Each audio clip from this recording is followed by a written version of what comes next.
Leadership without communication really isn't leadership at all. So we need to embrace communication as far as our leadership and how we come across. I'm going to talk about 3 key takeaways, 3 things that we need to think about as leaders based around communications. The number one is that leadership is influence. We need to embrace it. We need to embrace the idea of leading other people around where do we want them to go. There are countless examples of this, and I'm just going to call out one obvious one from years ago around JFK and what he did around getting a man to the moon. 1961, he said, "We choose to go to the moon. We choose to go to the moon.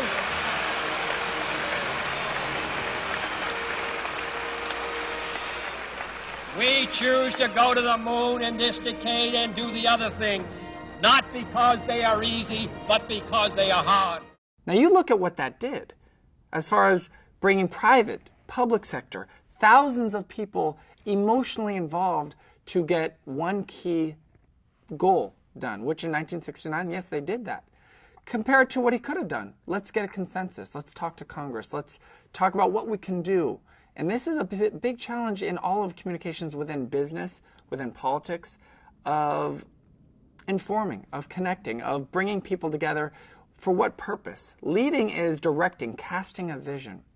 I'm going to show you a graph here, and it's really getting people's mindset from information to influence. And we look at this graph a lot because it represents where we need to be as leaders.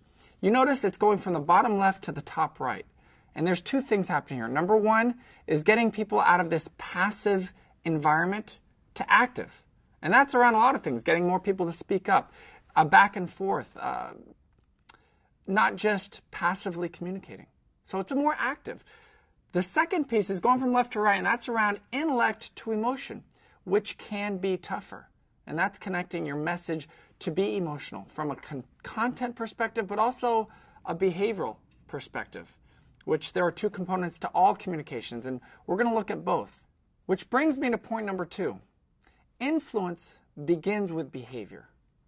It's how we come across. It's how we connect. It's that first quick judgment that people have when we meet each other, when we lead a team, when we have an all-world, a board meeting. They see what they see in us and hear us. So we talk about 6 behaviors around eyes, around gestures, around posture movement, around our smile, even how we dress, as I'm dressed right now with you. We need a few things I want you to think about with behaviors. Number one is eyes as leaders.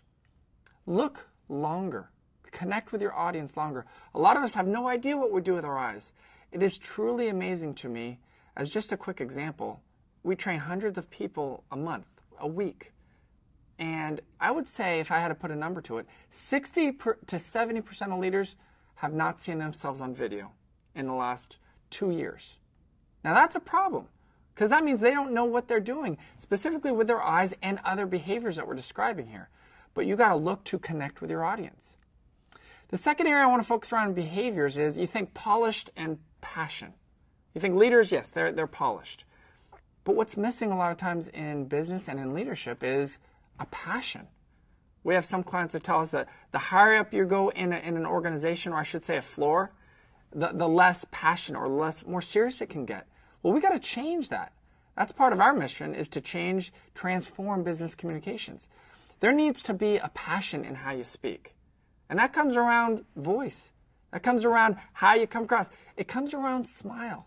It is incredible how many top leaders get more serious. And yeah, there's more at stake. There's millions of dollars more at stake.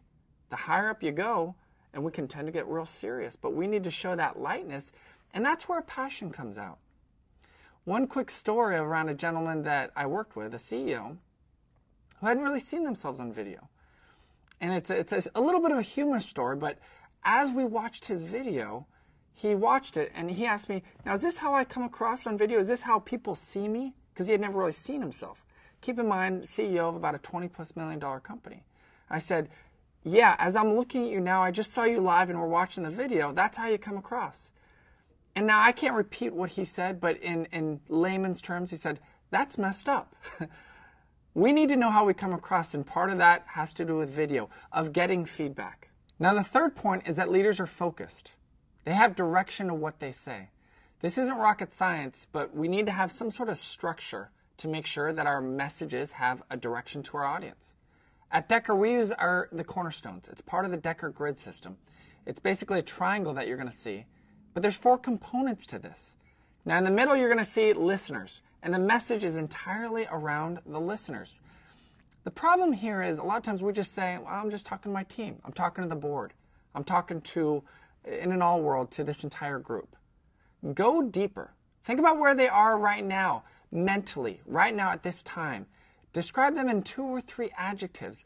We don't pull back the layers well enough to figure out how are we going to manage this message around them and who they are and how they feel right now.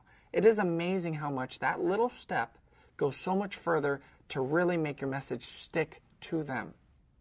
Now, secondly is the point of view, and this is the one key thing. This is the biggest takeaway.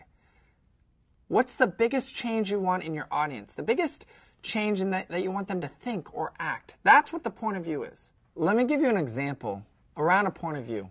And this is what a lot of us do. When we go into a situation, we go into what we want or informing them of how we feel about a subject.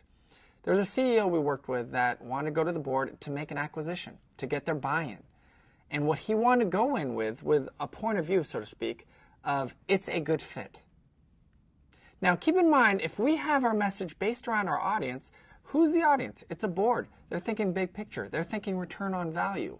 We know people feel certain things about whatever they put forward, but that message will not be on the board. It will not get their buy-in. So the shift of his point of view turned to, we must get bigger to show value. Now, if you're a board member, that grabs your ear. That gets your attention to think, okay, this CEO is thinking big picture of what I want to see where this thing will go. Now, that is a big shift in how this whole thing is going to come out of, we must get bigger to show value. And yeah, he'll support it with how it's a good fit and more details around it. But what the point of view is it's almost a 30,000-foot view of big picture. What's the biggest change we want? And then you'll see it funnel down into something very specific so people get it and they buy in.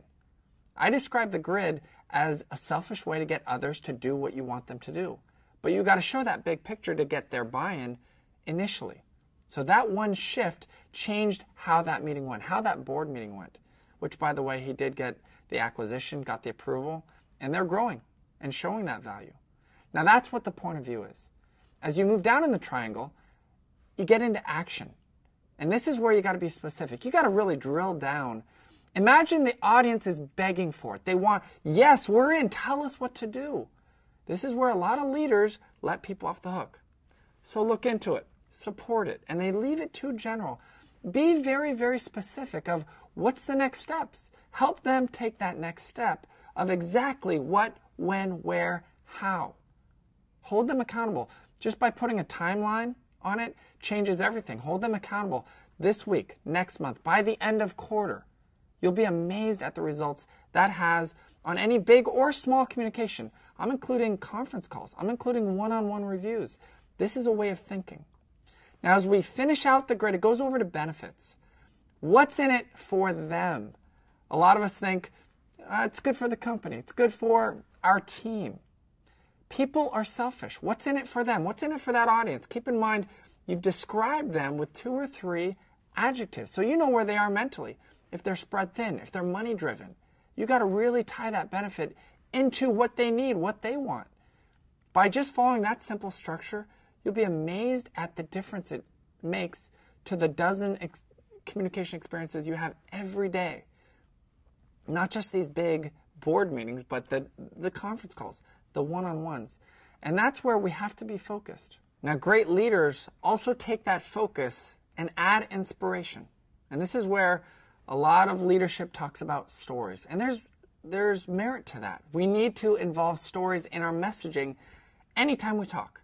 Stories are powerful. It's part of we have a principle called SHARP principle. Stories, humor, analogy, quotes, reference and quotes, pictures, visual. They are needed. The challenge that we have is, well, a lot of times we keep it so fact figure oriented and we just data and we don't inspire. One story of this is we had an IT director come through one of our programs and we were a little worried about him getting from that information to influence element. he had a task of getting his executive team to adopt an IT standard. A lot of us have to get influence to people that don't report to us. This is very common. So he had a great message. It was focused, but there wasn't that emotional element.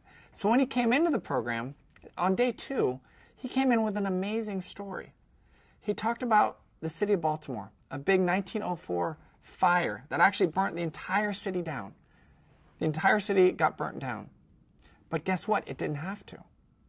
There was enough resources, meaning they brought all the fire crew, all the firemen, they had enough water, they had the hoses, and when they went to plug it in, they couldn't.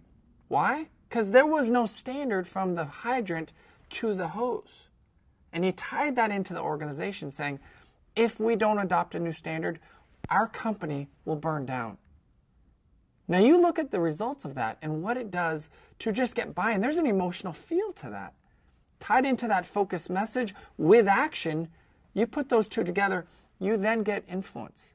Now that's leadership. That's getting the influence that you want in any and all communications. But there are many components to it as we get into the content and not forgetting the behavior and how it comes across. To sum it up, leadership without communications is not leadership. Remember the 3 key takeaways. Leadership is influence. Number 2, influence starts with behavior, how you come across, how you sound. And number 3, leaders are focused. Will Rogers said it best. Even if you're on the right track, you'll get run over if you just sit there. I don't think you're sitting there. I think if you're watching this video, you're staying in the process. My encouragement to you is stay in the process and don't let it end here.